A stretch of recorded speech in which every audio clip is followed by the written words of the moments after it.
Today, folks, let me tell you, the craziest things happened to me. Unreal. First off, we had this instructor in the training course. I spotted him in the hallway. Big presence, long hair cascading over his shoulders. Amazing hair, folks. Really, something else. Honestly, you'd be jealous if you didn't have much hair on your head. Just saying. He reminded me of Jesus. Yes, Jesus. I know. We're not supposed to imagine what God looks like, but come on, you could totally picture this guy in a robe and sandals. Totally Jesus vibes. So, this guy talks about how he worked in the health department for 35 years. Impressive, right? When it was my turn, I asked him which office he worked in. And get this, it was the same one my dad ran for years. Small world, folks, small world. We hit it off right away, had a great connection, really fantastic. Turns out, he's teaching us about communication. Very important topic, believe me. Today, we focus on perception and interpretation. Never thought of that before.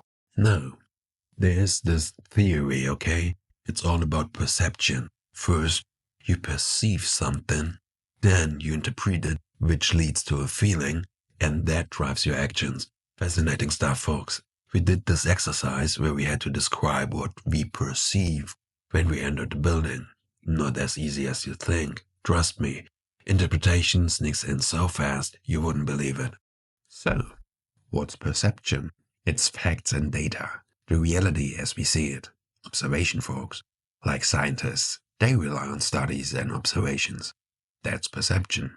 Interpretation, on the other hand, is when you start adding opinions, judgments, even crazy conspiracy theories. Yes, folks, even those.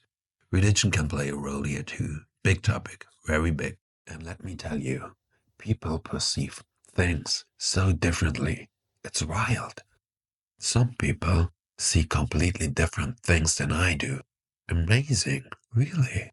It was a great exercise to focus only on perception and to notice where interpretation creeps in. We even got a worksheet, folks. It had sentences, and we had to figure out what was perception and what was interpretation.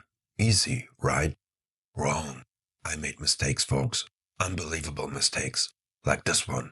Miss M says she's the boss. I thought that was interpretation. Anyone can say that, right? Wrong. It's perception. What someone says is a fact. Whether it's true or not, that's interpretation. Another mistake I made. Get this. Miss X insulted Mr. Y. I thought that was perception. No. Interpretation, for what counts as an insult? Everyone has a different opinion.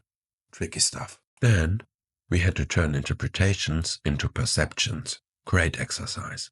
Here's an example. The boss's secretary walks around like a hooker. Wow, harsh, right? That's loaded with interpretations. Mean, rude, completely unnecessary. The perception version? The executive assistant is wearing a miniskirt, her blouse is unbuttoned at the top, showing her cleavage. Facts, folks, just facts. To sum up the lesson, very interesting, very important. If we focus more on perception in everyday life, we'd probably have fewer conflicts with people. Imagine that. Less drama. No. On the train ride home, something funny happened. I get on, and there's this guy, drinking from a little vodka bottle. Messy, right? But honestly, I found him kind of likable. I stood nearby, and he starts trying to talk to people across from him. Problem is, they didn't understand him. No English, no French. Sad.